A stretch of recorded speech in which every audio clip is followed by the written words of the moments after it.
Broadcasting from the underground command post, deep in the bowels of a hidden bunker, somewhere under the brick and steel of a nondescript building, we've once again made contact with our leader, Mark Levin. Hello, everybody. Mark Levin here. Our number, 877-381-3811, 877-381-3811. You know, it's going to be something enormously historic tomorrow, and long overdue. We finally have a president who has the guts and the wisdom to, on behalf of the United States, recognize Jerusalem as Israel's capital. And I'm going to talk at some length about that a little later in the program, but it's a big deal. There's another big deal, ladies and gentlemen. We are now seeing Bob Mueller, the so-called special counsel, a.k.a. the Special Impeachment Counsel. We're now seeing more and more of the unraveling of his staff, his operation, his investigation. This is as partisan a hack job as I've ever seen. And I served 8 years in the Reagan administration. And I served as Chief of Staff to the Attorney General of the United States. I saw independent counsel come and independent counsel go. Because back then there was an independent counsel statute. Put in place mostly by the Democrats. Carl Levin was the senator from Michigan back then, a complete disaster. He was there forever. And Barney Frank, the disaster from Massachusetts. And only after Bill Clinton faced the wrath of the independent counsel statute did they agree to let the statute lapse. Mr. Mueller is completely out of control. Mr. Mueller is a hack.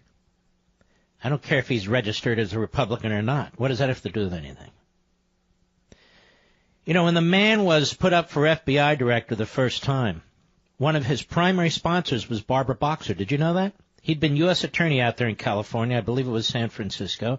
And she thought he was terrific. Absolutely terrific. But Mr. Mueller, in his old age, has decided that he wants a legacy, that he wants to be the next Archibald Cox, that this is Watergate. He's going to break it open. And he's hired a bunch of hacks. Disgusting left-wing pukes. Some with law degrees, some without. All on the federal payroll. One of them, of course, as you know, is this FBI agent, Peter Strzok. A complete hack. So bad that Mueller himself covered up that fact from the United States Congress for months. Mueller didn't want to lose this guy. Mueller wanted to keep him on. If it wasn't for the Inspector General of the Department of Justice, who saw the texts between this Peter Strzok, a married man, and his mistress, Lisa Page, both of whom worked for the FBI, both of whom at some point were working for Mueller. He'd still be there. We have a deputy director of the FBI whose wife is a liberal Democrat. She ran for the state Senate in the Commonwealth of Virginia with a backing of over $500,000 from the bagman for the Clintons, the governor of Virginia, McAuliffe. Never occurred to the Deputy Attorney General, Mr. McCabe, to recuse himself. Never occurred to him, as he was working as the number 2 guy right under Jim Comey. Jim Comey. Very, very close to Robert Mueller. You can see how this works. Robert Mueller, up to his eyeballs in covering up the Uranium One deal, up to his eyeballs in covering up the Peter Strzok situation, including from the chairman of the House Intelligence Committee, who've been asking for months about this man's situation, Strzok. And he woke up one day and he read about it in the Washington Post and the New York Times because it was selectively leaked by the FBI, by the Justice Department, and or Mr. Mueller's operation in order to control the damage, they thought. in order to control the damage, they thought. More on Peter Strzok in a moment. Now, the deputy to Mr. Mueller was his general counsel when he was the FBI director, and he was also close to Comey. Also close to Comey. And his name, well, Weissman. Andrew Weissman. That's his lieutenant, his number one guy. Andrew Weissman is a hack. He's a hack. I've told you about him before.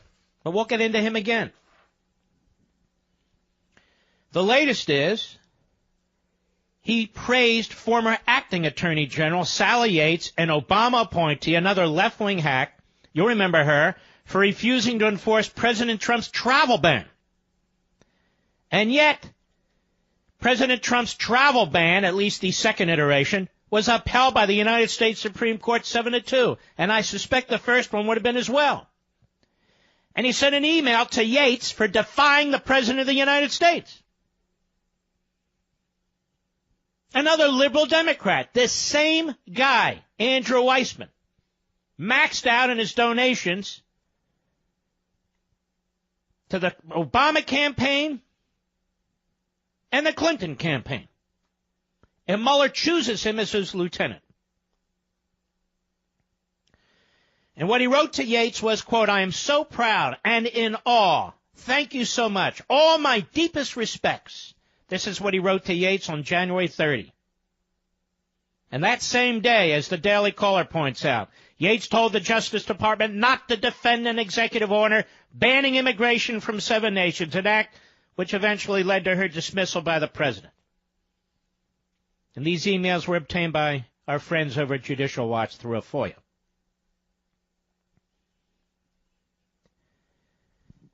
So you have the deputy to Robert Mueller.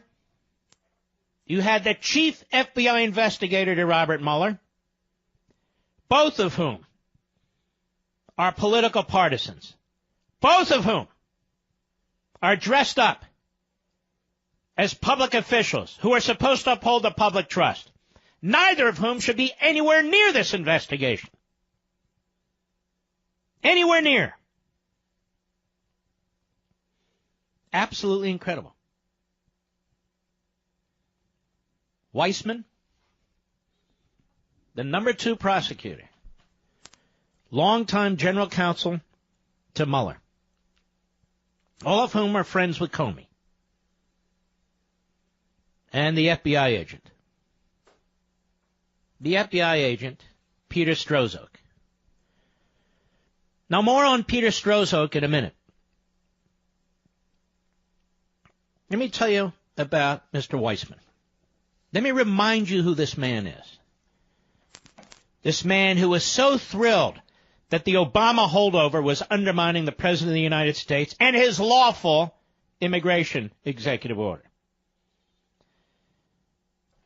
In a piece written in The Hill by Sidney Powell, and I've mentioned this piece before, but a reminder is important, and Sidney Powell was a federal prosecutor himself in 3 districts under 9 United States attorneys from both political parties. It's a she, actually. And she's past president of the Bar Association of the 5th Federal Circuit. In other words, she's a serious person. Former federal prosecutor. She wrote, "Much has been written about the prosecutorial prowess of Robert Mueller's team assembled to investigate allegations of Russia's involvement in the Trump campaign. Little has been said of the danger of prosecutorial overreach and the true history of Mueller's lead prosecutor." Look how prescient this is. She wrote this on October 19th. "What was supposed to have been a search for Russia's cyberspace intrusions into our electoral politics has morphed into a malevolent mission targeting friends, family, and colleagues of the president. The Mueller investigation has become an all-out assault to find crimes to pin on them. And it won't matter if there are no crimes to be found. This team can make some." Boy, is she right on. Written almost 2 months ago. "Many Americans despise President Trump and anyone associated with him. Yet turning our system of justice into a political weapon is a danger we must guard against. Yet Mueller tapped a different sort of prosecutor to lead his investigation. His longtime friend and former counsel, Andrew Weissman. He's not just a tough prosecutor. Time after time, courts have reversed Weissman's most touted victories for his tactics. For his tactics. This is hardly the stuff of a hero in the law. Weissman is deputy and later director of the Enron task force, destroyed the venerable accounting firm of Arthur Andersen and its 85,000 jobs worldwide, only to be reversed several years later by a unanimous United States Supreme Court. Next, Weissman creatively criminalized a business transaction between Merrill Lynch and Enron. 4 Merrill executives went to prison for as long as a year. Weissman's team made sure they did not even get bail pending their appeals. Does this sound familiar? Where Manafort and Gates could barely get bail in order to have Thanksgiving with their family. Remember that? Well, now you know the invisible hand or the invisible iron fist behind this. So Weissman's team made sure they did not, these 4 Merrill executives, even get bail pending their appeals, even though the charges Weissman concocted, like those against Andersen, were literally unprecedented. Weissman's prosecution devastated the lives and families of the Merrill executives, causing enormous defense costs, unimaginable stress, and torturous prison time. The Fifth Circuit Court of Appeals reversed the mass of the case. But you see, ladies and gentlemen, it's the process that's the killer, not even the outcome. So Weissman quietly resigned from the Enron task force just as the judge in the Enron broadband prosecution began excoriating Weissman's team, and the press began catching on to his modus operandi. Mueller knows this history. Is this why he tapped Weissman to target Paul Manafort? As Attorney General Jackson foretold, therein is the dangerous power of the prosecutor, that he will pick people that he thinks he should get, rather than pick cases that need to be prosecuted. We all lose from Weissman's involvement. First, the truth plays no role in Weissman's quest. Second, respect for the rule of law, simple decency, and following the facts do not appear in Weissman's playbook.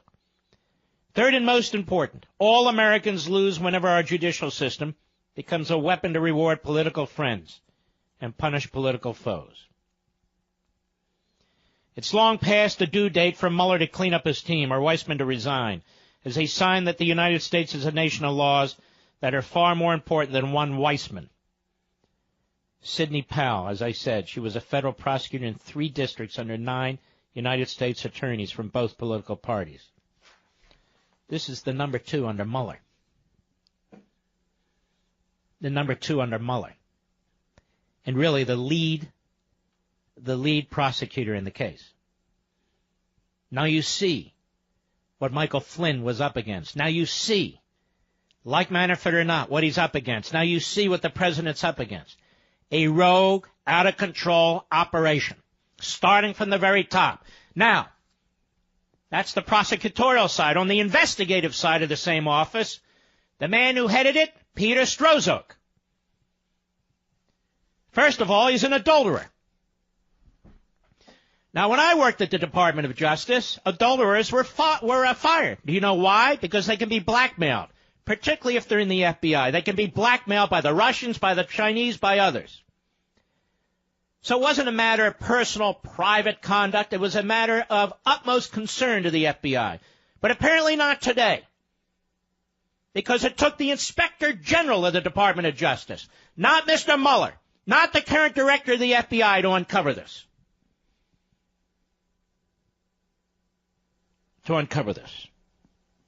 I will get into now Mr. Strzok in just a moment. Mark Levin.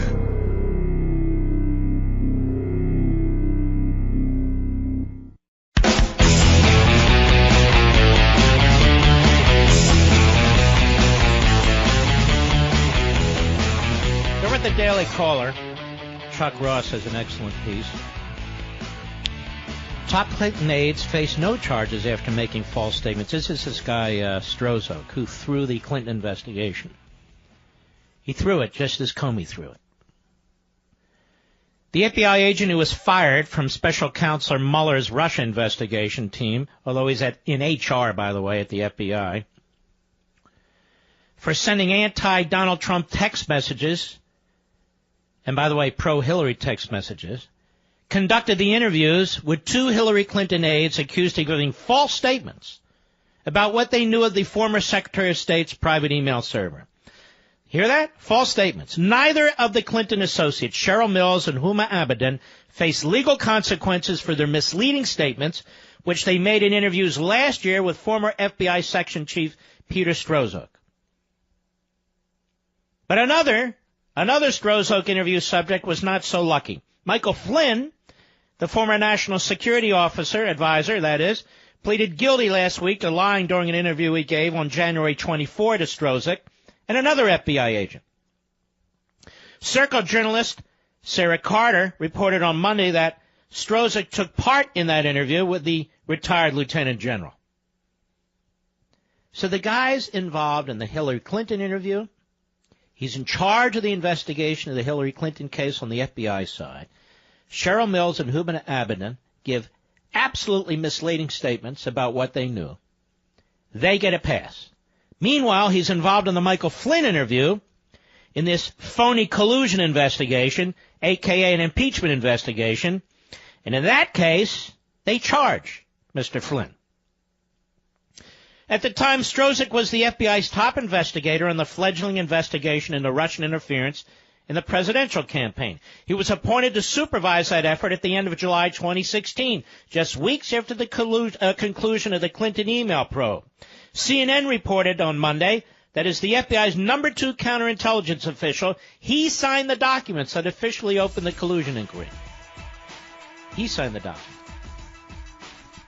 The starkly different outcomes from Strzok's interviews, a felony charge against Flynn and a free pass to Mills and Abedin, are sure to raise questions from Republicans, or any rational person in my view, about double standards in the FBI's 2 most prominent political investigations. I'm not done. I'll be right back.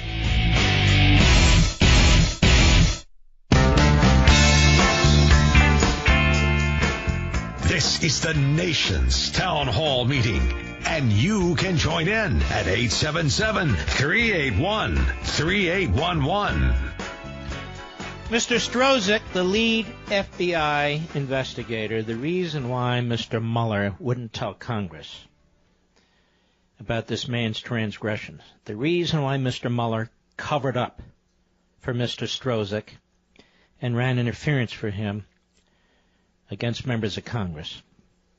But the reason why it took the Inspector General to determine Mr. Strzok's true motives is because Mr. Mueller did not want to reveal the fact that Mr. Strzok was involved in 2 key investigations. 2 key investigations. And as a result of Mr. Strzok, Mrs. Clinton was cleared. Her top people were cleared. She could continue to run for President of the United States rather than face charges. And yet he was responsible in part for opening the investigation into Russian collusion. So here you have the man at the tip of the spear in both investigations, throwing them. Throwing one for Clinton and one against Trump world. He's a rat-fink. That's right, he's a rat-fink. That's exactly what he is, on the public payroll. And now the media lecture us. What, are you attacking the FBI? No! This clown's attacking the FBI. Mueller's attacking the FBI. They're undermining the credibility of law enforcement throughout the country. These are not the kind of G-men you used to see on TV in the movies. These are political hacks, which is exactly why the Democrats love them, which is exactly why the Democrats cite to them.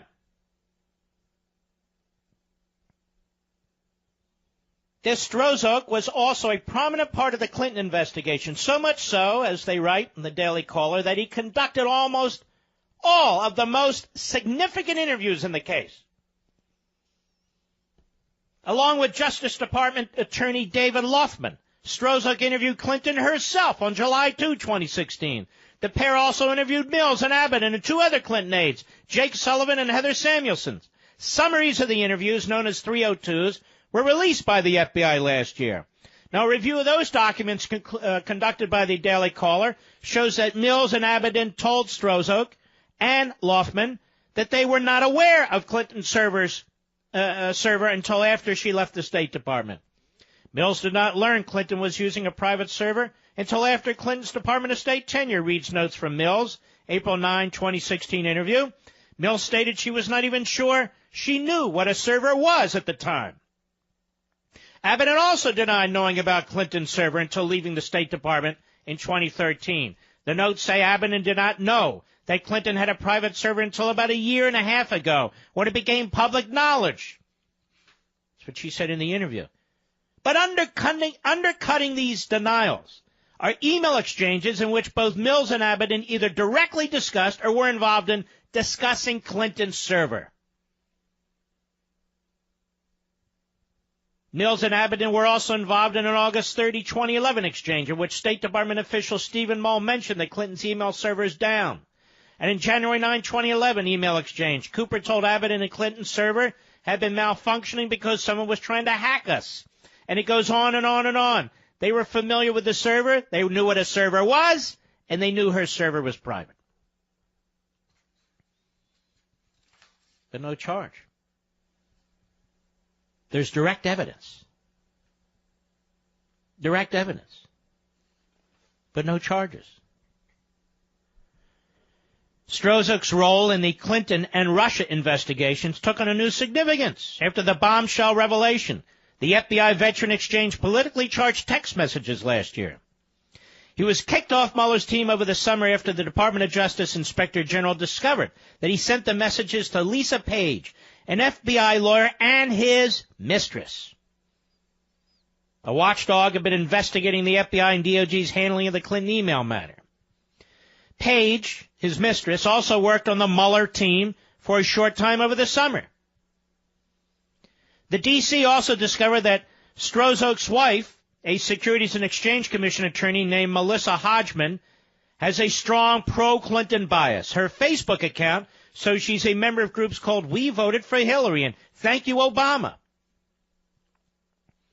It was reported back in August that Strzok had been removed from the Mueller team to the FBI's Human Resources Department. Mueller's office had declined for months to comment on the mysterious personnel move.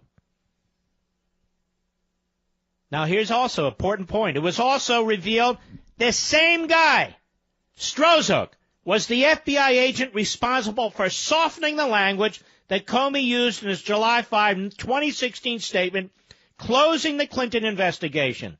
Strzok edited a rough draft of Comey's speech, changing out the phrase grossly negligent, that's in the statute, with the softer phrase extremely careless.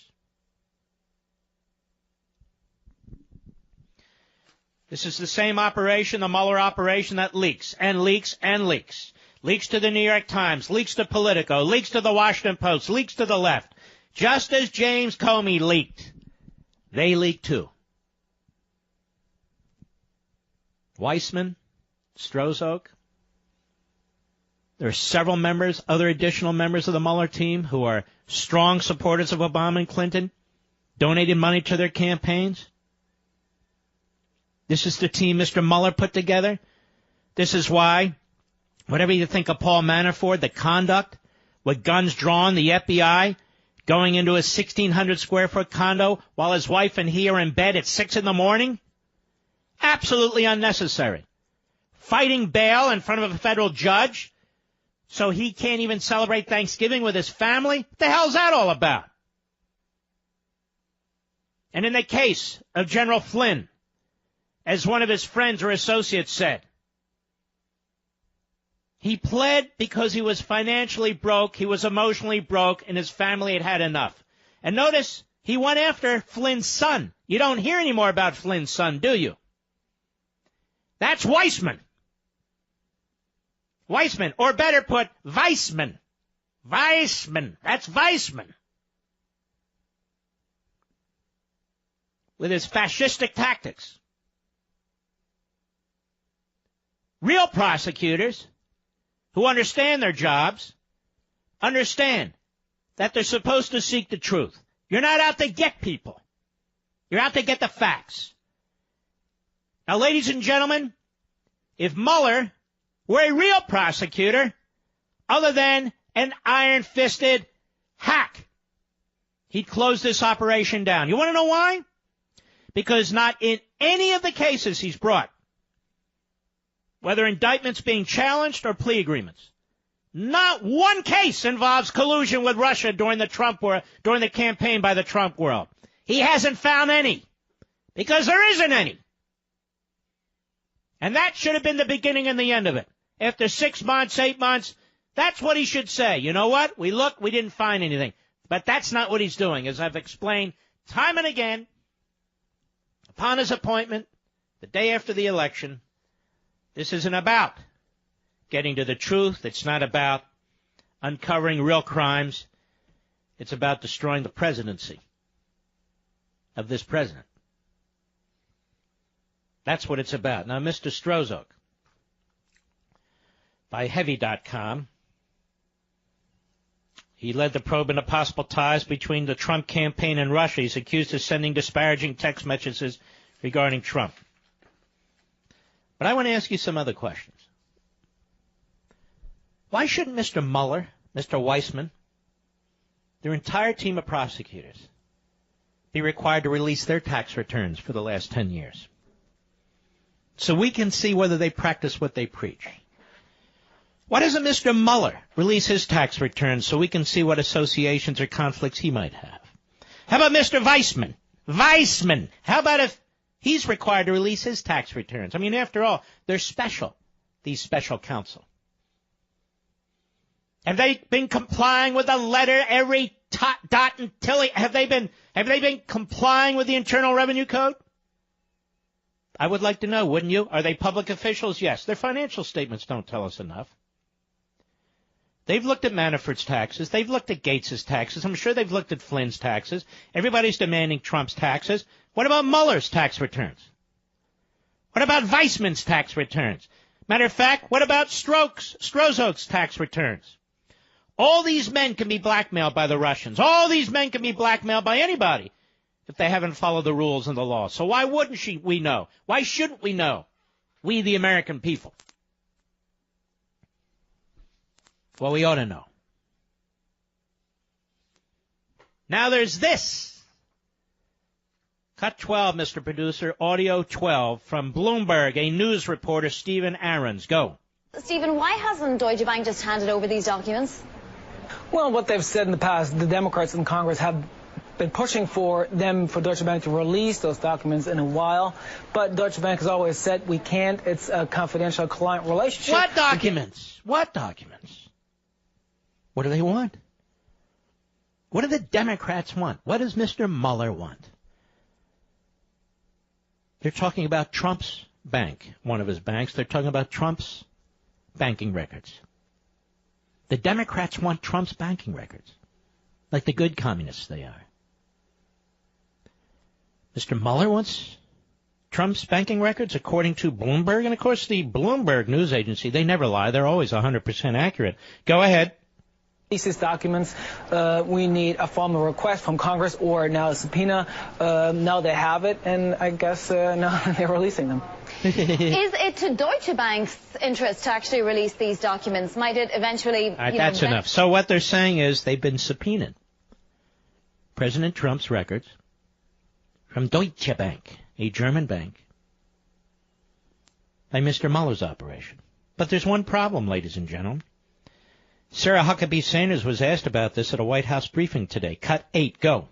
If Robert Mueller ends up looking into the president's finances, or if he has already looked into the president's finances, does this White House believe that is a red line, and if so, why? Oh, look, I think it's important to note And hopefully you guys have seen the statement that Jay Sekulow, a member of the president's legal team, has put out within the last hour, that they confirmed that the news reports that the special counsel had subpoenaed financial records relating to the president are completely false. No subpoena has been issued or received. We've confirmed this with the bank and other sources. I think that this is another example of the media going too far too fast, and we don't see it going in that direction. Well, that's fascinating, isn't it, ladies and gentlemen? So who leaked that to Bloomberg? And why did Bloomberg run with this? And what are Mueller's intentions? And if he were to subpoena those records, under what authority? Under what authority? Well, they're very excited over at MSLSD. We have the Morning Schmo and Mrs. Schmo, who, ironically, are really angry with Matt Lauer. You know, you shouldn't be hitting on or dating people with whom you work. Did you hear that one, Mr. Producer? Didn't they work together before they, you know what? I think they did. I think they were colleagues. But here's Mika Brzezinski, daughter of the... I'll leave it alone. Of a man I have nothing but contempt for. Here's Mika Brzezinski. Cut 7, go. Knowing them, I think they're shocked that the noose is tightening, because I don't know if they were arrogant or just incredibly unself-aware and really dumb about, like, what the job was about, how important it was, and how under the microscope every move you made would be. I think they just thought they'd go in there and flim-flam and riff through it. You know, and I think they're shocked that the noose is tightening and that people might go to jail. You're exactly right. For the rest of their lives. And you're exactly right, Mika, says the negative IQ deliverance-type figure who sits next to her with his bulbous W.C. Fields nose and his Woody the Woodpecker hair. You're exactly right, Mika. And by the way, I don't think people who work together should date. Do you, Mika? No, I don't, Joe, and you're exactly right, too. I'll be right back. Mark Levin.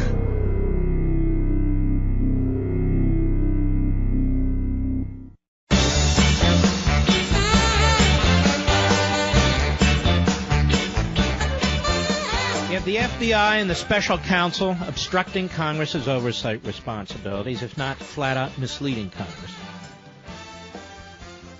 You've got this incestuous relationship between Mueller and Comey, Strozak, Weissman. We now see the terrible violation of protocol and partisanship and the dealing with the Hillary Clinton violations and the pursuit of Donald Trump. We've got Uranium One hanging over all of this. Ladies and gentlemen, Mueller, Comey, Weissman, Strozak, this is political corruption at its worst. And look at the power they have.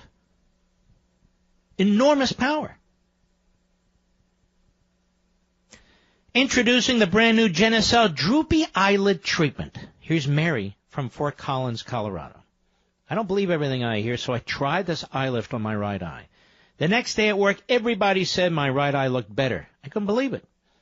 Yes, all these saggy lines on your eyelids gone in just days, and now this breakthrough eyelid treatment is yours free with your order of Genucel for bags and puffiness. Plus, you'll also get Genucel 12-hour immediate effects. That's a second gift free. Go to Genucel.com, that's Genucel.com, or call 800-SKIN-604. Gets better, you know. Order in the next 20 minutes, and you get 2 more classics, Esotique RF, Collagen Builder, and Deep Firming Serum free. Call or click in the next 10 minutes. Express shipping is also free. Don't you want to look great for the holidays? That's 5 free gifts. Order now to get this new Genucel offer and your free gifts while supplies last. You know, my wife and I had dinner with Teddy and his beautiful wife, Linda. And I said to Teddy at dinner, Teddy, you like free stuff. You love Genucel. Now's the time to act. He said, you're right. Absolutely right, he said. Please pass the bread. Anyway, call 800-SKIN-604, 800-SKIN-604, or go to Genucel.com. That's 5 free gifts. Order now to get this new Genucel offer and your free gifts while supplies last. 800-SKIN-604. It's that easy. 800-SKIN-604, or go to Genucel.com. Well, the Circle nerds at the Wall Street Journal editorial page have had this right. They've actually been pretty good about this. Not much else. And they have an editorial board editorial. Mueller's credibility problem. Mueller, ladies and gentlemen, has no credibility. None whatsoever. This would be like Chuck Schumer investigating the President of the United States.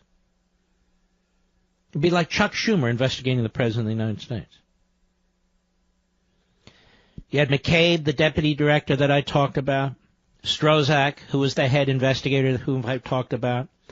The number one prosecutor behind Mueller in the case who's handling most of this, Weissman, who I've talked about. You have a number of these prosecutors who've donated to Democrats, that is Hillary for president, Obama for president, on this staff. This is a Soviet-style persecution. A Soviet-style persecution by the Special Impeachment Council. That's exactly what's going on here. It is grotesque. It's like Banana Republic stuff. I'll be right back.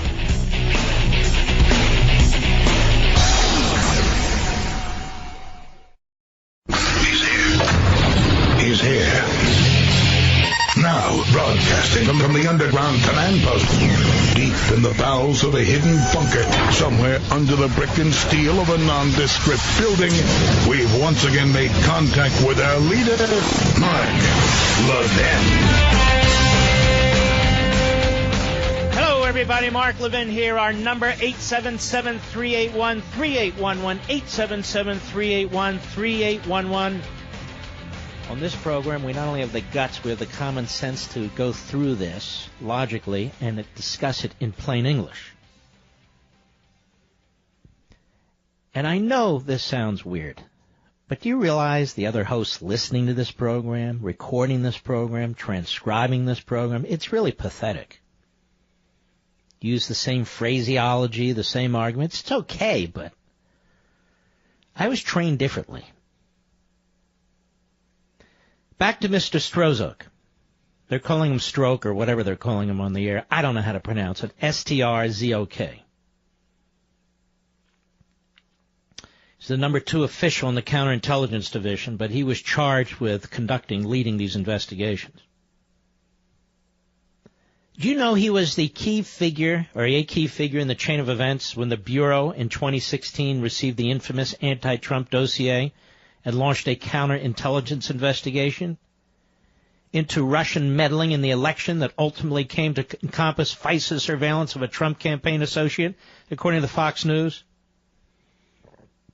Fusion GPS was a collection of lies and gossip, fed in part by Kremlin apparatchiks to Christopher Steele, a retired British spy who was hired by Fusion GPS, led by 3 left-wing Wall Street Journal former reporters. They were hired, in turn, by Mark Elias, a well-known Democrat hack lawyer, a bagman, a strawman, if you will, and he was hired by the Hillary Clinton campaign and the DNC. Now, that apparently is not worth Mr. Mueller's investigation, because, why? It might reveal Mr. Strozak's involvement. That is, his involvement in using that phony dossier to help conduct an investigation or to launch the investigation into the so-called Russia collusion matter. Interesting, isn't it? Now, ladies and gentlemen, as I said months ago, the real collusion now is obvious. The collusion is with the Clinton campaign, the Democrat National Committee, some of these burrowed-in bureaucrats, including at the highest levels of the FBI and perhaps also at the Justice Department. It is they who've been colluding with Russia with the dossier. It is they who've been colluding with Russia on Uranium One. It is they who seek to take down this president under a false flag of collusion with Russia. In his case. Just to remind you one more time, because, you know, we have all the Nostradamus types out there. November 9, the day after the election. You see, ladies and gentlemen, a special counsel is appointed because he or she is supposed to be so independent, so pure, so objective. And yet here Mr. Mueller systematically hires supporters of Hillary Clinton, Barack Obama. His top investigator is a left-wing Democrat hack. His top lawyer is a left-wing Democrat hack. What is the point in having such a special counsel? Well, the point is he's doing the service of the Democrats. How did Rod Rosenstein, the Deputy Attorney General of the United States, determine to appoint a special counsel and appoint this one? That man needs to be questioned. That man also needs to go. He's a clown. November 9, 2016, the day after the election, on this radio program, Cut One Go. Let me tell you what the Democrats mean to do to you, Mr. Trump. They intend to sabotage you. They intend to sabotage you every step of the way and then blame you. They intend to look for every opportunity to criminalize the politics that swirls around you. And they're good at it, and they do it. And if necessary, they intend to try to impeach you. Trust me when I tell you this is their agenda. They are vicious. They are ideologues. They have a Soviet-style mentality. They will not allow an election to get in their way. There's not another radio host in the country the day after the election who said this. There's not another blogger, writer, contributor who said this the day after the election. There's not a single host or guest on Fox or any other channel who said this the day after the election. I come at this with my own experience as Chief of Staff to an Attorney General, where the Democrats and the left and the media sicked multiple independent counsel so-called investigations on him with no basis whatsoever. And so I knew what would come. And it came. And to underscore this point, I said it again 2 days later, which is 3 days after the election. Next cut, go. And they will lay in wait, as I also told you, the day after, Tuesday, Wednesday, by my calendar, that they will try and lay the case for the eventual impeachment of Trump.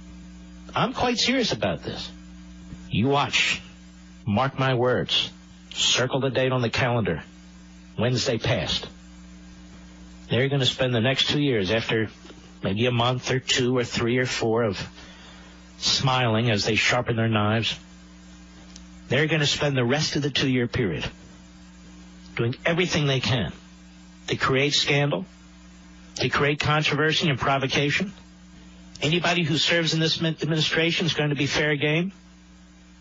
These leftists use the same tactics as the Marxists. You see them in the streets now? You think these billionaires like Soros are just going to go away? They're already plotting. They're already meeting in their little hotel rooms. They're already doing the things that leftists, radical kooks do. You think they believe in the system? They only believe in the system if they win. They don't accept defeat, ever. And Schumer's the worst of the bunch. And they are plotting right now. Mark my words, they are plotting right now, trying to figure out ways to bring down this administration, even before the week is over. And so is Obama. Now that was then, and this is now. That was November. 3 months later, slightly less than 3 months later, I continue to read the news reports. I continue to see another pattern. Another pattern based on public news reports. That it was likely that the Obama administration had used FISA to surveil candidate Trump's team, perhaps the Trump transition team. Wasn't certain. But there are little reports popping out here and there about FISA warrants. I'm saying, FISA warrants? What the hell could they get a FISA warrant for? Domestic surveillance. I told you. The politicization of our intelligence agencies, based on what the Obama administration did in terms of the release of information, the distribution of information, the unmasking of information, domestic political surveillance like we have never seen, for which I came under brutal attack by virtually every liberal news platform and outlet in America. The Associated Press, CNN, ABC, CBS, NBC, MSNBC, you name it. And all I did is put together what they had been reporting at the New York Times. It was the New York Times in a headline that used the word wiretap. I didn't invent it. Then they pulled back quickly and changed their headline. They dismissed it as right-wing conspiracy. Surprised they didn't call me racist or something. Mr. Flynn's name was leaked to the media. That's a felony. His name was unmasked and leaked to the media. That is a felony. That's worse than a false statement. And yet nobody's being charged. Mr. Mueller's not tracing that. He could care less. They leaked themselves. They leaked themselves. I'm telling you, I'm really uniquely qualified to tell you, as a former chief of staff to an attorney general of the United States, that this is as bad as it sounds. The level of corruption is incredible. Incredible. The special counsel's operation, the appointment of Mueller, a close friend of Comey, Comey's operation, Comey's lead investigator, Mueller's lead investigator, Mueller's lead prosecutor. Absolutely incredible. The leaks, endless leaks, the abusive treatment of subjects and then targets on matters wholly and completely unrelated to Russian collusion with the Trump campaign during the course of the election. The failure to professionally and properly investigate Hillary Clinton's serial violations of the Espionage Act. The failure to charge people around her for obstruction of justice, real obstruction of justice cases. The failure to conduct real interviews, to even take notes, to have transcriptions, recordings, to prepare a memo clearing Hillary Clinton 2 months before he gives his press release, his press statement, which is altered in material ways that have legal significance by the very FBI agent who's texting his girlfriend, his adulterous affair that he's conducting, texting her pro-Hillary stuff and anti-Trump stuff. Determined not by Mueller, but by the Inspector General, because Mueller could have cared less, and Comey could have cared less. In fact, Mueller covered this all up, hid it from members of the United States Congress. Mueller did. Despite a subpoena from the House Intelligence Committee, he ignored it. So much for the rule of law. So much for the rule of law. Then we get a report in Bloomberg that the special counsel's office has subpoenaed bank records from Deutsche Bank in Germany, where Donald Trump does business, and the reporters are out there. Look at this. The noose is tightening. The noose is tightening, says the negative IQ moron, Mrs. Schmo. They wish, of course. They'd love nothing more than to have a constitutional crisis in this country. Then their viewership will go from 12 to 13. And that's 12 North Korean generals, by the way. Their favorite show. What's taken place at the highest levels of the FBI is corrupt, and it needs to be addressed. Mr. Rosenstein's appointment of Mr. Mueller was corrupt and needs to be addressed. Mr. Mueller's investigation is corrupt and needs to be addressed. Now, how do we do this? Well, there's several ways, but one important way is for Mitch McConnell and Paul Ryan to get together to form a joint House-Senate investigative committee. An investigative committee that is weighted heavily with serious conservatives within the Republican ranks. The Democrats, of course, will be able to participate, but they will be running interference, they will be obstructing, they will be leaking. They don't have to have a large number of Democrats, just enough. But the purpose is for the Republicans to get to the bottom of this. The Democrats don't care. The Democrats are all for tyranny if it means power. They care less about the Constitution, the rule of law, any of the rest of it. Except when it comes to terrorists and mass murders, then they're into criminal justice reform, I think they call it. But they will do anything, literally anything. Just remember Ted Kennedy dealing with the Soviets to try and defeat Ronald Reagan. Even when I bring it up today, you'll never hear a Democrat say anything about it. Never. Or the media saying it. Doesn't matter. The Democrats love the Russians. They love the communists. They love the communist dictatorship in Nicaragua, the communist dictatorship in Cuba, the communist dictatorship in Zimbabwe. They've supported all of them. Now all of a sudden, well, you're dealing with the Russians? Which they're not. There is no collusion. A false, phony, fraudulent argument made by Hillary Clinton and her campaign, funded by Hillary Clinton campaign and the DNC, the money laundered through a law firm, then laundered further through this Fusion GPS, handed over to this creep, this former spy with the Brits, who goes to the Kremlin for some of his information.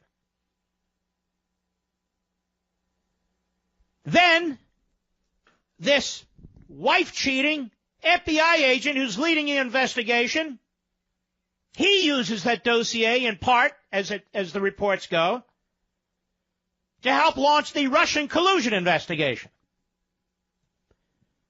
for which now 4 men, 2 have criminal records, they pled guilty, 2 others are charged with various crimes, having nothing to do with Russian collusion during the course of the campaign.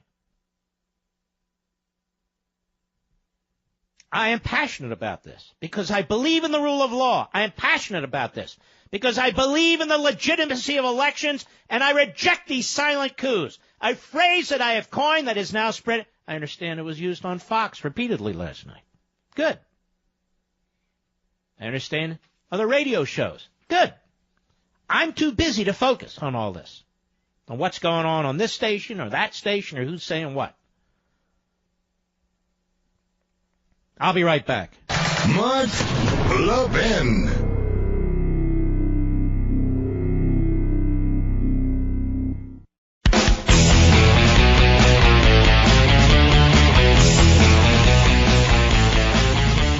We already know that the Justice Department is capable of appointing a special counsel. I'll tell you what needs to be investigated.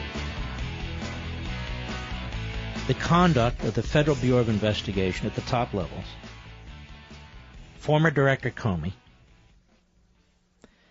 the intelligence agencies at the senior levels under the Obama administration, and the roles that all of them played in the 2016 campaign. Let me repeat it so the backbenchers can burp it up in the morning, but it's important.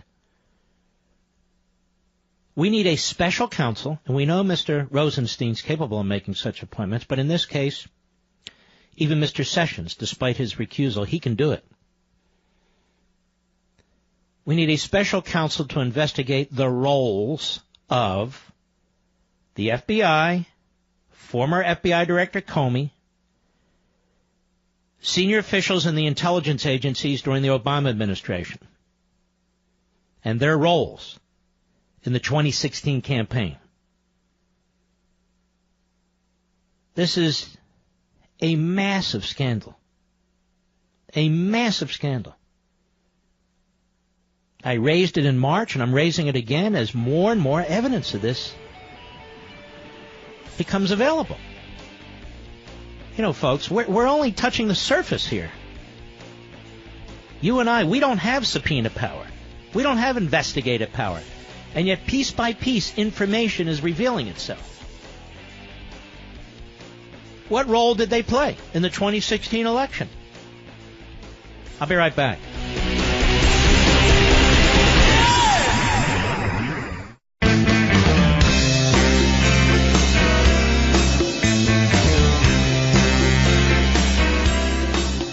This is Liberty's 911 hotline. The Mark Levin Show. Call him now at 877-381-3811. You know, Uber disclosed a breach of 57 million passengers and drivers' records. Hackers access personal information like names and driver's licenses, email addresses, and phone numbers of passengers. Though the breach was just recently announced, this personal information was actually stolen over a year ago. If you're only monitoring your credit, your identity can still be stolen in ways you may not detect. Good thing there's LifeLock. LifeLock detects a wide range of identity threats you may miss by just monitoring your credit, like someone stealing from your 401k or committing a crime in your own name. And if there's a problem, a U.S.-based identity restoration specialist will work to fix it. No one can prevent all identity theft or monitor all transactions at all businesses. But LifeLock can help you see more threats to your identity. Go to LifeLock.com, LifeLock.com, or call 1-800-LifeLock, 1-800-LifeLock. Make sure you use promo code Levin, that's Levin, for 10% off your LifeLock membership. LifeLock.com, promo code Levin, save 10% right now. All right, I want to hit another issue. I'm not ignoring, obviously, what we've discussed for 90 minutes here, and much of yesterday. It's crucially important to this republic. But I want to talk about something truly historic that is to take place tomorrow. And that is President Trump recognizing on behalf of the United States Jerusalem as the capital of Israel. It shouldn't have to be historic. It shouldn't even be a big deal, but it is. And the reason is Republicans and Democrats alike, in Congress and in the Oval Office, have done a fan dance for decades. A fan dance for decades. Where they have pretended that the capital of Israel is not the capital of Israel. Now, this is bizarre. When North Korea says its capital is its capital, we accept it as its capital. When Venezuela says its capital is its capital, we accept it as its capital.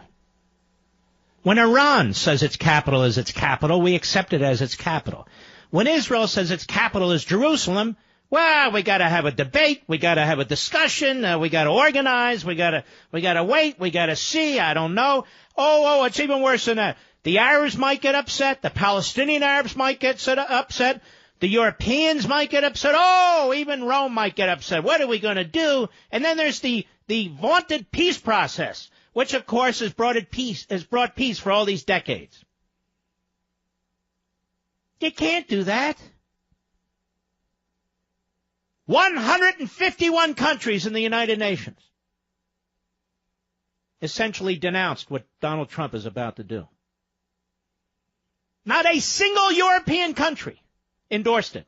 Not one. 6 countries did. And that includes the United States and Israel. And Canada. 9 countries abstained. The idea that Jerusalem, all of Jerusalem, isn't the holiest of places to the Jewish people and the Jewish state is a blasphemous piece of demagoguery and propaganda that has gone on long enough. Why are we afraid of the Palestinian Authority, effectively the PLO? Why are we afraid of Hamas? Why have we accepted this blackmail all these years? It's just incredible that one of our closest allies, and they consider us their closest ally, would be treated this way. Let me ask you a question, honestly. There's many righteous Gentiles, many of you, evangelical Christians, Audience is filled with all kinds of people, which is a wonderful thing. Why would they focus on the one Jewish state to deny the fact of its capital? I think I know why, don't you? These same forces in the Middle East are trying to destroy the last vestiges of Christianity in the Middle East. These same forces that are trying to destroy the Jewish state and Judaism and push it out of the Middle East are trying to do the same thing to Christianity. And yet it's fascinating, isn't it? First comes Judaism, then comes Christianity, then comes Islam. But you wouldn't know it. Jerusalem contains the holiest Jewish sites. Do you know what the UN, through its group UNESCO, said just a few months ago? It essentially said those aren't Jewish holy sites. It's occupied territory. How can the Western Wall, the outer wall, of the second temple of the Jews be occupied territory? How can the Church of the Holy Sepulchre, clearly a Christian holy site, be occupied territory, occupied from the Palestinians? How is that possible? Can anybody call this show tonight, and show me where the Palestinians are in the Bible? I'm not even certainly an expert on any of that. I'm just curious. I'm a historian, so you look at it. Who are the indigenous people in Jerusalem? In 1948, the Israelis are forced to fight for their independence. The kingdom of Jordan, such as it is, an absolute creation of the West, takes the opportunity to seize militarily East Jerusalem and Judea and Samaria. Why do we call Judea and Samaria the West Bank? The West Bank of what? The West Bank of Jordan? Jordan seized those lands militarily in 1948 and held on to them until 1967 when the Israelis liberated them. And we still call it the West Bank. The West Bank of what?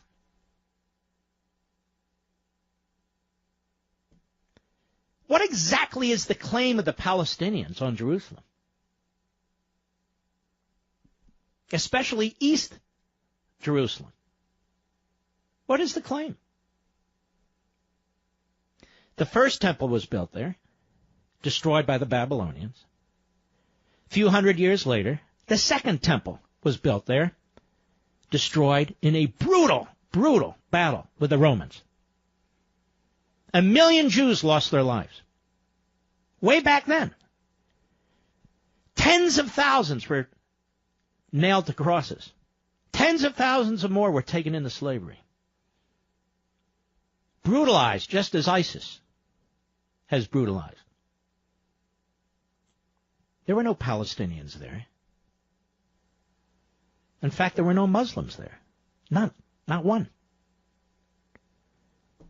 Because Islam wasn't founded till several hundred years later. And that second temple was destroyed. The Western Wall is essentially what remains. So, this has been the ancient capital, the spiritual capital, and in fact the capital of the Jewish faith, the Jewish people, and now the state of Israel for thousands of years. Thousands of years. This is the first president of the United States, Donald Trump. First one who campaigned on changing our relationship and our recognition to state the truth, that enough is enough. Jerusalem is the capital of Israel. Jerusalem is the capital of Israel.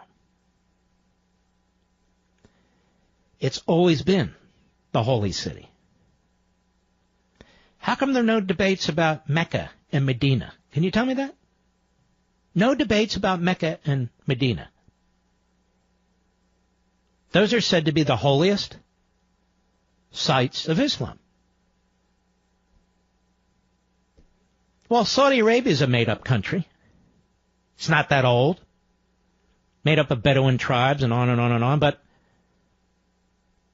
why are those the holy cities of Islam, and yet Jerusalem is said to have no connection to Israel, no connection to the Jews, and yet clearly the evidence is overwhelming. It's not a Palestinian city. It's not an Arab city. It's not a Muslim city. It's never been any of those things. Ever. Now, in addition, in 1948, when the Jordanians seized these parts of, I'll call it these parts of Israel, what did they do in Jerusalem? Well, they killed Jews. They pushed as many Jews out of what they call the Jewish section as they could. And there are ancient synagogues in Jerusalem, as you can imagine. Well, the Jordanians destroyed most of them, 58 of them. Blew them up. Blew them up. In addition to other historic sites. Again, much like ISIS. Is that going on now with Israeli control over the city? Control over even Muslim sites? No. No. Ladies and gentlemen, on this peace process stuff, there can never be any peace. I'll just say it, nobody else will. There will never be peace between the Palestinian Arabs, and that's what they are. They're Arabs. The name Palestinian was concocted. It's a fiction because it sounds like Palestine. There will never be peace because the fanatical, fascistic, genocidal leadership of the Palestinians, whether dressed up as Fatah or out of the closet like Hamas, cannot survive unless there's terrorism, conflict, and war. They cannot survive. Two nations living side by side in peace. Really? Is that what Hamas is all about? Have you looked at Lebanon and Hezbollah? They've destroyed that country. Lebanon was a beautiful country, was a democratic country. Significant Christian population, including Christians in the government there. Now the Iranians control it, for all intents and purposes, as well as the Lebanese military. Tell me, where are there two nations living side by side in peace, even Muslim nations? If it wasn't the Jews, they go after the Christians. If it wasn't the Christians, they go after each other. They'd be fighting over Shia or whatever. Sunni. Wouldn't matter. So those who say, well, that there's going to be an intifada or there's going to be violence, welcome to the Middle East. Sometimes you have to do what's right. Here we have a president of the United States. I want to say this. I want to emphasize this. I want to underscore this. Because Trump, every effort is made to diminish him, to degrade him, to mock him by lowlights like the Scarboroughs, by lowlights like the Stetler and Levin and others on CNN, by lowlights throughout the media, by lowlights, phony elitists, efforts to diminish him. Oh, we don't like the way he tweets. Really? Well, I don't like the way you have a button on your desk in order to molest interns. What do you think of that? He's the only one. The only one. Should he do what's reported? The only one. In modern times, since 1950 at least, to recognize Jerusalem as Israel's capital. to recognize Jerusalem as Israel's capital. And that begins the process, by the way, of eventually moving the embassy, the American embassy, from Tel Aviv, which is not Jerusalem's capital, from Tel Aviv to Jerusalem. And my only concern here is it better be done before the end of his first term, or it's never going to get done. Or at least the end of his second term, if he has a second term. Because there's not another Republican, I don't believe, who would do this. Maybe a Ted Cruz would do it, but certainly not a Jeb Bush or a Kasich or that line of so-called Republicans.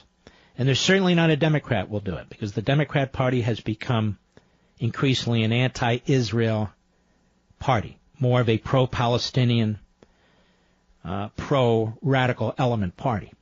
As you could see from the Bernie Sanders at the convention there with the Palestinian flags flying and so forth and so on. I'll be right back. Mark Levin.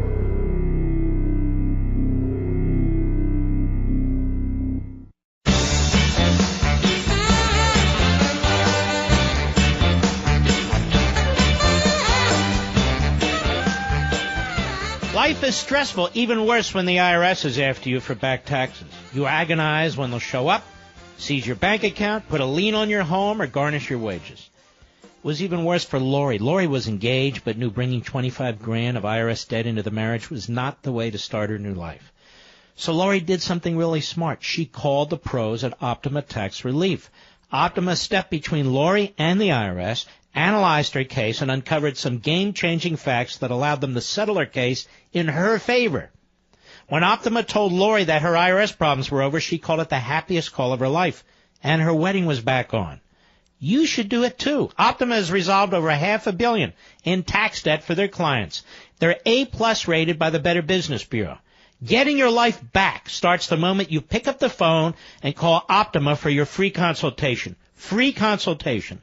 Call 800-499-6300. It's that simple. 800-499-6300. That's 800-499-6300. All you're hearing now about what Trump's planning to do is the impact it'll have on the UN, the response of the Palestinians in the Arab world. What about our friends in Europe? You never hear a scintilla of the history undergirding this decision. The injustice of it. The ahistorical nature of not recognizing it as the capital of the Jews. This is justice. This is the right thing to do. It is momentous. It is a historic milestone.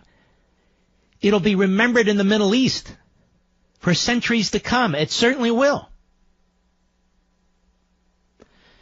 Before there was a quote-unquote Jerusalem, right? And I have visited what is called the City of David, which is basically at the foothills of Jerusalem, what would become Jerusalem. King David and the City of David. King David's son was King Solomon. King David, King Solomon. No Palestinian king. No Arab king. No Muslim king. There was no Muslim faith. You listening to me? There was no Muslim faith at the time. There were no Palestinians indigenous to Jerusalem or the City of David at the time. Period. Period.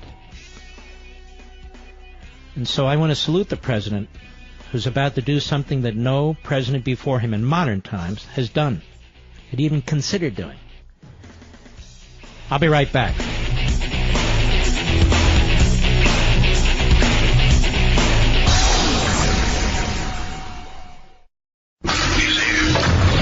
He's here.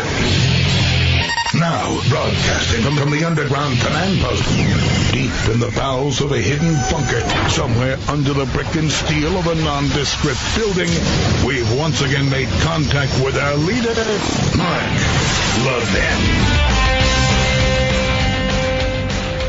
Hello, everybody. Mark Levin here. Our number, 877-381-3811.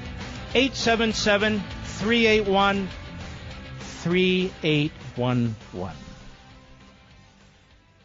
You know, I step back, you look at this in context. We haven't even finished the first year this man is president of the United States. He's got a chorus of Democrats calling for his impeachment. And he hasn't committed anything close to an impeachable offense. He hasn't done anything that deserves that kind of a reaction from anybody. There's a special counsel investigating across the country, going after people who were associated with him. Going after people who were associated with him. Why? Because Hillary Clinton and the DNC and other apparatchiks whose names we don't even know had so much influence inside the FBI and inside the Justice Department that there's been a special counsel who's not special in any respect. He's a hack, and his staff are filled with hacks. Who've done what? Who try to kneecap him. And as I sit here and think about this, we're not even done 1 year of his term in office. Not even 1 year. And they're trying to go down and look at financial records potentially and false statements and this, all Mickey Mouse crap. Where they're trying to create the conditions for impeachment. And I think to myself, can you imagine what this man might be able to accomplish? What he might be able to accomplish if his party rallied around him? Doesn't mean you have to agree on everything. I don't agree on everything. I'm talking about the big things. If the party rallied around him,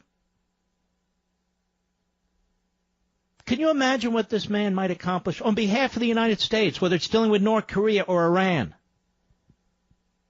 Whether it's dealing with securing American sovereignty and our border. If you don't believe in that, you don't believe in America. Upholding our Constitution by appointing men and women to the courts who believe in upholding the Constitution. Can you imagine what this man might be able to accomplish? But for the Democrats, but for the media, but for the special counsel. I don't have a problem at all with a loyal opposition. I don't have a problem at all with a loyal opposition. But we're not talking about a loyal opposition. We're talking about a disloyal opposition that has no regard for the will of the people, no regard for the constitutional system and the Electoral College, no regard for separation of powers, no regard for the rule of law. They're committed to sanctuary cities. And what are sanctuary cities? They're nullifiers. They believe in nullifying federal law. Nullifying federal law. Where have we heard that before? Well, we heard it from the Confederacy. Arguing for secession in California. Gee, where did we hear that one? Well, we heard it from the Confederacy.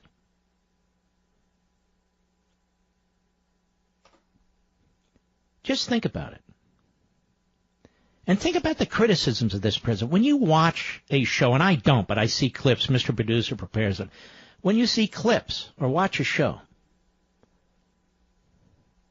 like The Morning Joe, among them you have a guy who was accused and confessed to plagiarism, another guy who's not there anymore because he was a sexual predator. Then you have two hosts who couldn't make it in radio, can't make it on real TV, so they're on MSNBC. Lecturing people about you shouldn't have relationships with your colleagues in the office. When apparently that's what they did. I'm not attacking them, I'm just saying how ridiculous they sound. Who really have nothing to bring to the table. Nothing important to say, bracing, intelligent, interesting, entertaining, nothing. They are there as attack dogs. That's it. When you look at CNN, CNN isn't a news operation. It's an opposition attack operation. dressed up as some kind of a journalist platform. It's not. It's not. They work hand in hand with the Democrats on Capitol Hill. They work hand in hand with the prosecutor's office. Comey leaked to them. Mueller's office leaks to them. Same with the Post. Same with the New York Times. But can you imagine? We're not even done the first year. What's been going on here? What this man Trump might be able to accomplish. And the reason I and so many of you are celebrating so much of what he's doing is because so much of what he's doing is conservative. So much of what he's doing is conservative. Trying to rein in regulations. I don't agree with this tax plan, but still, he's trying to cut taxes. He's trying to secure American sovereignty, which includes, like any country that seeks to survive, securing our borders, for crying out loud. He's trying to deal with North Korea, which hasn't been dealt with in any significant and serious way by past presidents, all of whom have appeased the various family members running that country. He's trying to address Obama's complete historic sellout to the Iranian regime. He's trying to address that through the Obama deal by triggering the appropriate sections of that deal.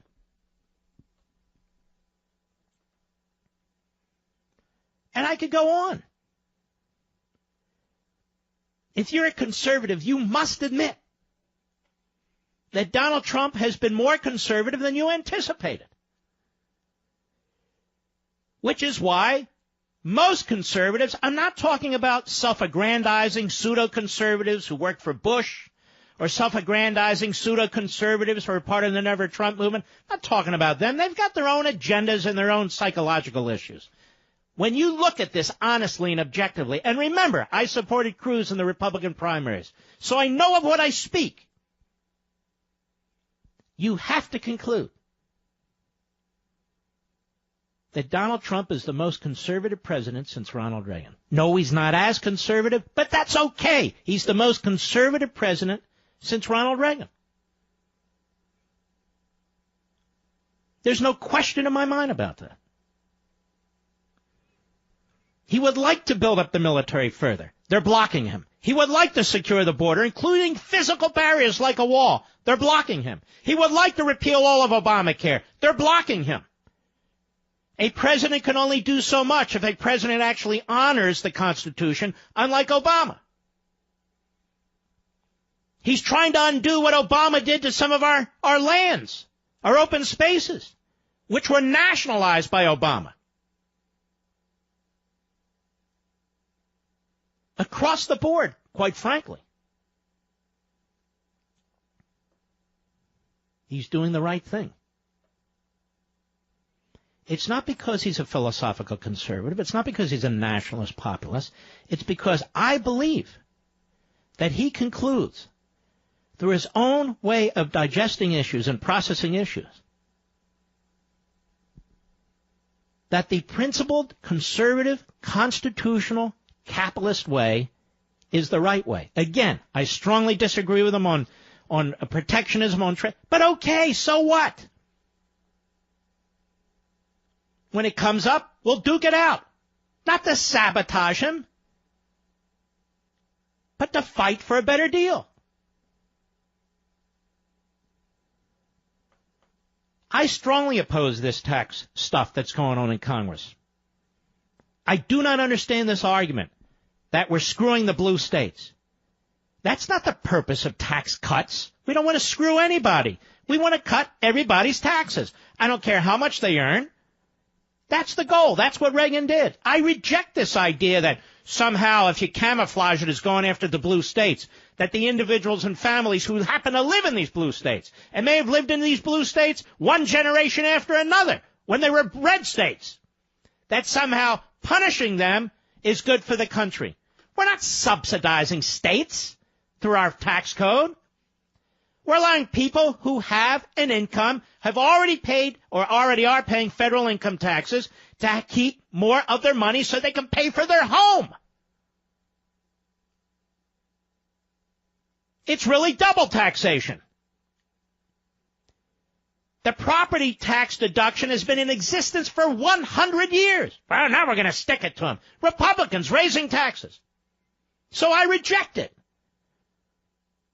Trump will sign it if he gets it. And he's still the most conservative president since Ronald Reagan.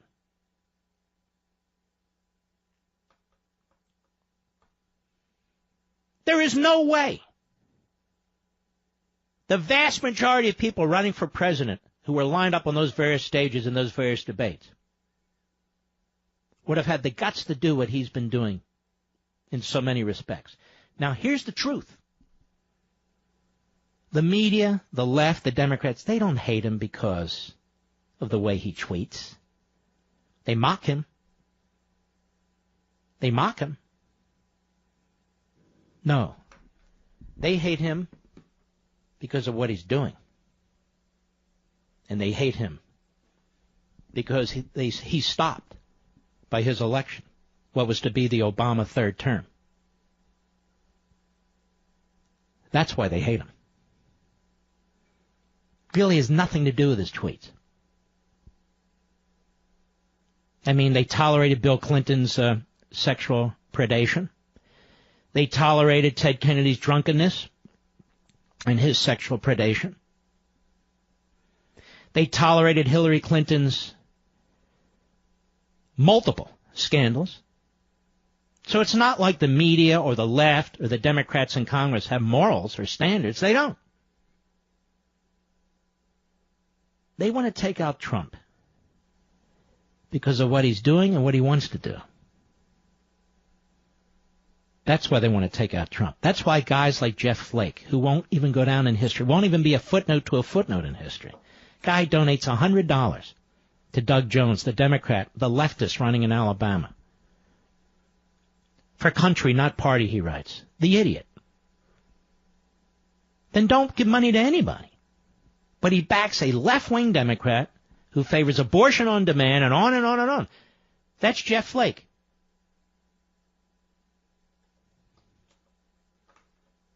So, I just wanted to point this out. They're trying to paralyze this man and his administration. They're trying to drive up his negatives to historic levels, and they're succeeding.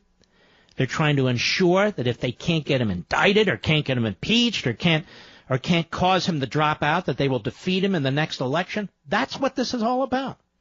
It is hideous. Absolutely hideous. I'll be right back. Mark Levin.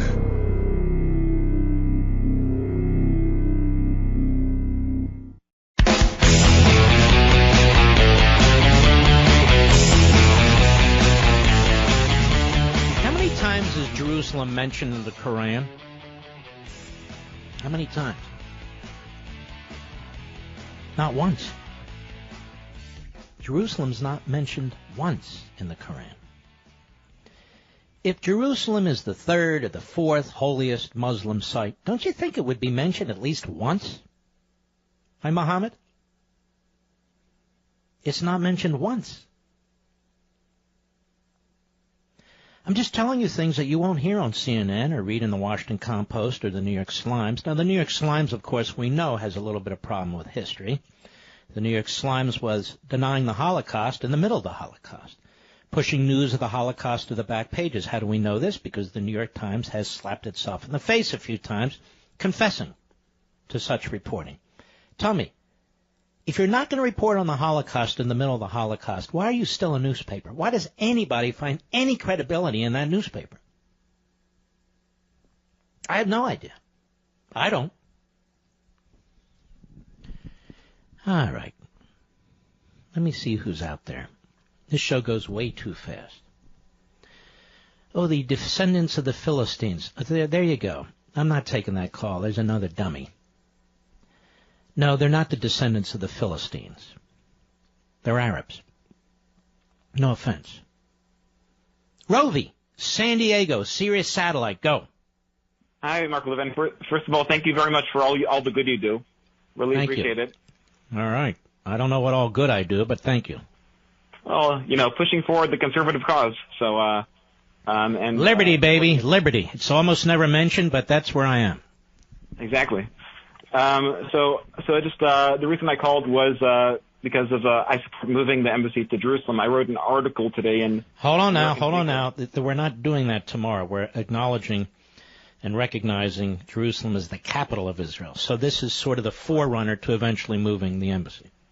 That's true. So, right, and I really appreciate President Trump his impending recognition of Jerusalem as the capital of Israel, because I think that the U.S. taking a leadership role finally under President Trump can actually encourage many other countries to follow suit, whether in the short term or whether it takes a long time. Why do we care? Because Jerusalem's the capital of Israel. Because no, I know that. Why do we care if, say, France recognizes it or not? Because every single country is important. You can't have. Okay, I really don't worry about it. When you have 151 of them voting the way they did in the UN, I can't say every single country is not important. Right. I mean, maybe slightly important, but eventually, in terms of the numbers, if you I know I'm sitting on the edge of my seat waiting for Bolivia. Well, who knows? Chile. But there well, look, every country's free to do it. They can read the same history that I read. They can acknowledge the same facts that are, in fact, facts. Nobody's stopping them. They're free to live in a la la land if they want to, or to recognize Jerusalem as the capital of Israel. Ever since Israel declared it as a capital, ever since declared it as a unified capital of Israel, or to recognize that Jewish people have a connection to Jerusalem dating back thousands of years, like you mentioned about King David. So dating back from King David, that was roughly, I guess, 3,000 years ago. So right, I mean, France doesn't necessarily make so much of a difference, and I don't expect France to. All right, my friend, I get your point. By the way, Rowley, did France exist 3,000 years ago? I don't think so. No, and the UK did not. Tell me, was there a Paris 3,500 years ago? Absolutely not. Just curious. All right, my brother, I appreciate your call. I enjoyed talking about these things. When I was in Israel and we did, 3 shows from there, Mr. Producer? I believe those were 3 of the best shows I've ever done, and I barely said anything. It was the guests who were outstanding, truly outstanding, telling us things, telling anybody who would listen things that we have all these cable channels, we have all these satellite channels, we have these big network channels, and you never hear this stuff. You hear the same tripe over and over again. I'll be right back.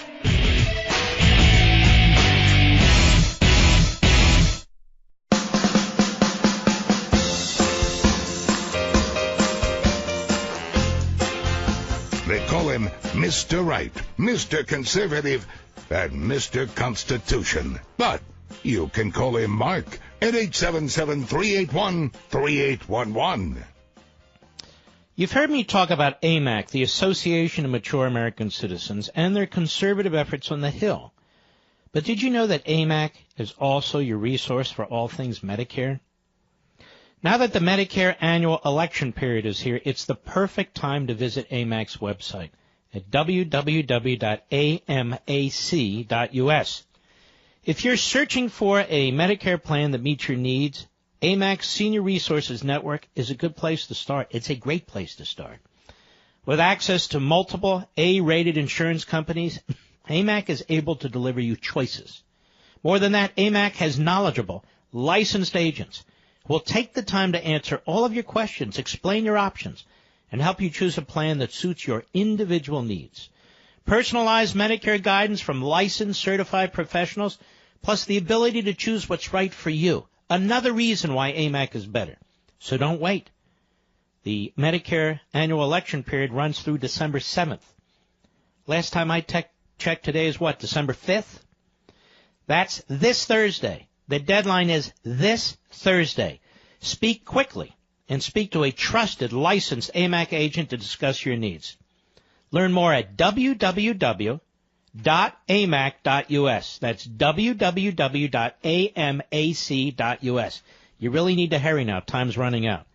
www.amac.us. All right, we'll take some calls here. By the way, did you know the Republican tax plan, which has a new bracket to raise taxes on so-called rich, and which will eliminate either completely or mostly your deductions on your property taxes and your state income taxes? Do you know that this plan is going to defund government and take money from cancer and diabetes drugs, according to Tim Ryan, Democrat of Ohio? He's an up-and-comer to replace Pelosi, don't you know? And where does this demagogue find a platform for his propaganda? You guessed it, on the Morning Schmo. Cut 11, go. This is part of a larger strategy to defund government, and then you're Don't you all feel like they're defunding the government? With trillions and trillions and trillions and trillions and trillions of dollars in debt. Doesn't it feel like they're defunding the government to you? These people are pathetic. Go ahead.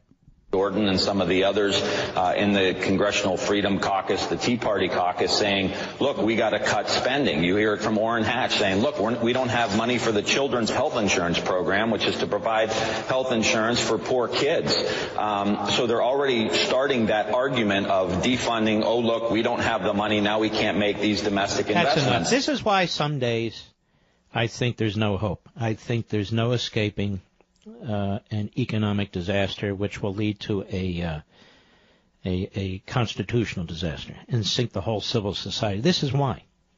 Because we look at the numbers. I don't produce them. The government itself produces them. You look at the numbers. You look at the spending. You look at the entitlements. You look at how these are unfunded liabilities, and you wonder how the hell we're going to catch up with this. And then you have guys like this.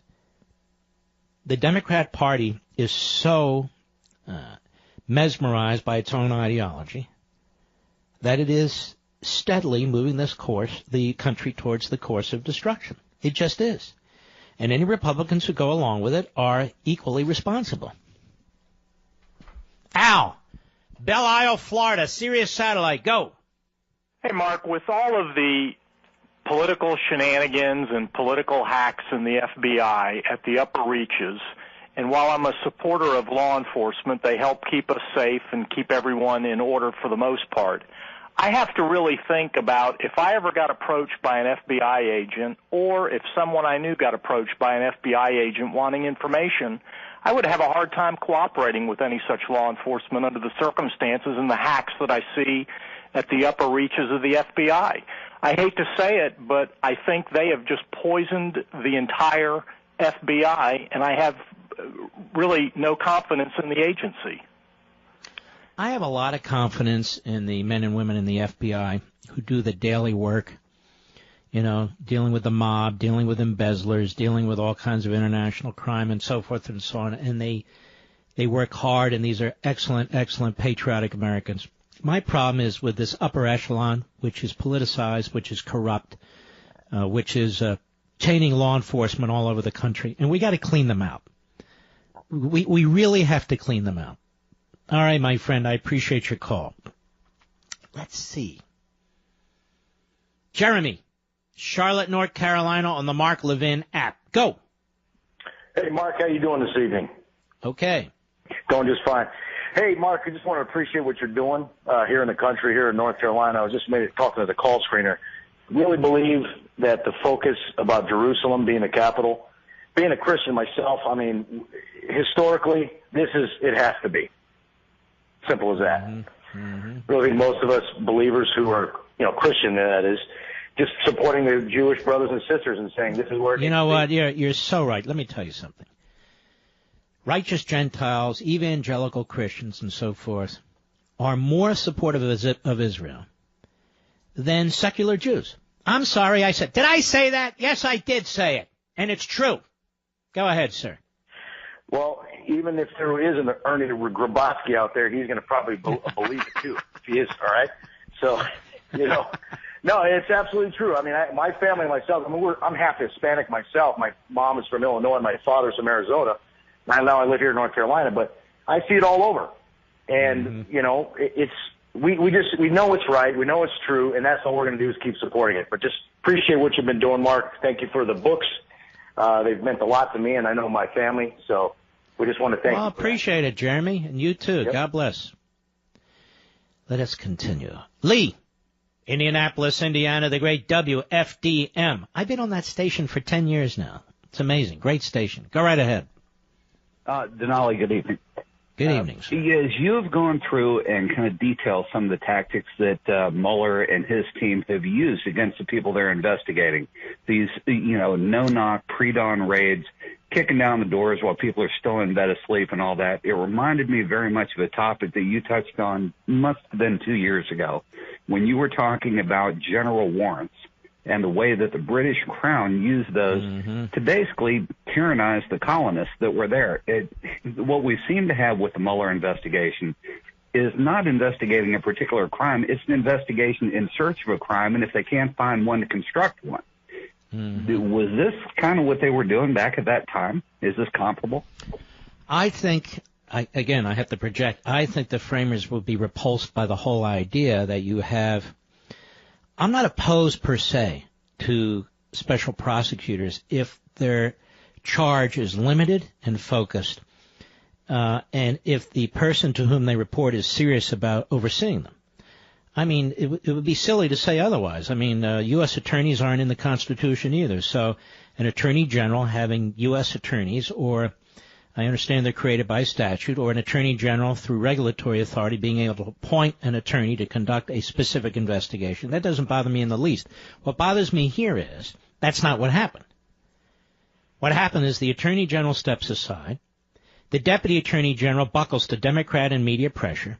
There was no reason whatsoever, even with the firing of Comey, to appoint a special counsel to look into Russian collusion. And to appoint Mueller of all people. I think what the framers would say is we have three branches of government and you've just continued to destroy it. And so you have sort of this roving prosecutor, and they would be very concerned about it. And you make an excellent point. It's not a direct parallel, but this notion of general warrants. When you look at the Bill of Rights, they're very specific about warrants, probable cause, that sort of thing. They believe in justice. They believe in justice for the individual. They believe in protecting the individual against an out-of-control, rogue, potentially, central government. Well, does it look like these individuals are protected from an out-of-control, rogue prosecutor here, given his subordinates as prosecutors, given his subordinates as FBI investigators? This is completely a hack job, a complete rogue operation. And we have one political party in this country that thinks it's swell, as long as it's not targeting their guys. We have a media in this country that pretends to support freedom of the press. They don't support freedom of the press. They support big, centralized government. All right, my friend, but that was a very good point. I appreciate it. That's Lee. Let us go to Chris in Toledo, Ohio on Sirius Satellite. Yes, Chris. Hi, Mark. How you doing? All right. How are you? Great. Love the show. Thank you. I have a couple quick questions. Why is the Republican Party silent through all this? Why is no one stepping up and saying anything? Well, because Mitch McConnell's focused on Roy Moore in Alabama. And I don't know what Paul Ryan's focused on, but you're exactly right. In fact, when they speak, what do they say, Chris? Well, you better not impede the prosecutor. Well, you better not do this. You better not do that. It's pathetic. It absolutely is pathetic. My other question is, do they think the people are so stupid that every politician in this country, Democrat, Republican, is filthy, fat, rich in this country, is flat broke? Do they think the people don't see this? I'll tell you what, they sure as hell make a lot of money when they want to, when they leave office. Where's Boehner today? Isn't he a lobbyist? Where is, what was that goofball from Mississippi? Where's Trent Lott? He's worth a fortune. He's a lobbyist. Chris Dodd represents Hollywood or the movies. You go on and on and on. They all feather their nests, don't they? Or certainly most of them. All right, Chris, appreciate your call. Sam, we'll slip you in here. Vienna, Virginia, the great WMAL. Go. Mr. Levin, it's an honor to talk with you this evening regarding Israel. in 1968, Golda Meir said there was no such thing as a Palestinian, and she was right. I've been from Jenin to Hebron over the 3 years I worked for the U.S. government in the West, well, they call it the West Bank, Judea and Samaria.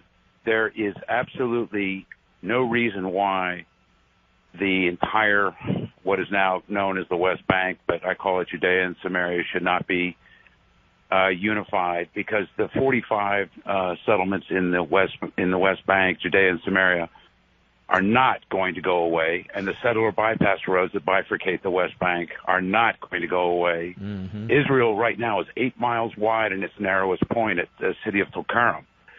So what type of state can exist when it's only 8 miles wide? Mm-hmm. So Jerusalem is will be the undivided capital, as Israel has said, and the United States needs to acknowledge that. It's pure and simple. Respect for the state of Israel. We are the greatest ally. They are our greatest supporter in the Middle East. And we need to acknowledge that through the movement of the embassy from Tel Aviv to Jerusalem. And that will be next, I believe, but it won't happen if Donald Trump isn't president. I can almost predict that. The Democrats certainly won't do it. They'll be busy, giving Iran more of what Iran wants. But no, I agree 100%. An excellent call, very educational. We'll be right back. Mark Levin.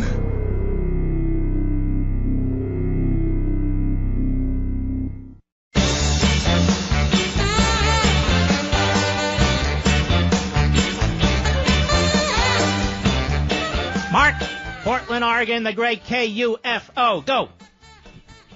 Mr. Mark, Merry Christmas. Thanks for giving me a break every day from yelling at my radio. I think these people who whine about Jerusalem being the capital of Israel, they should also whine about Washington, D.C. being the capital of America. I mean, we took it from the Native Americans, or even the British, if you want to go a little bit back. Why aren't they complaining about that? Israel won the space fair and square a few years back, and they're the only country probably in history to be told, sorry, you won, but you can't have it. Enough of this already. Just let them have the space. Amen. Yeah, but that is a great point. You have the 67 war, you have the Yom Kippur war, you have wars before that, really wars since with the Intifada and so forth. And it's, okay, stop. Give them their, give them that land back, give them those battles back. Excuse me. That's not the way it works, is it? No. That's Germany. No, that's right. All right, Mark, good call. Thank you, sir. Francis, Sebring, Florida, Sirius Satellite. Quickly, go. Francis, go, baby, go. Am I on? Anyway, my concern, Mark, is the Bar Association. Why aren't they involved in obviously we can see here that these are lawyers, that they're not, where's the Bar Association involved? Because the Bar Association agrees with them. That's why. The Bar Association is a liberal organization. That's why I haven't been a member in like 30-some years. Ladies and gentlemen, we salute our armed forces, police officers, firefighters, and emergency personnel. Will you do me a favor?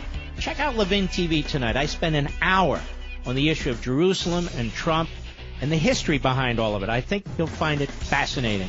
See you tomorrow, America.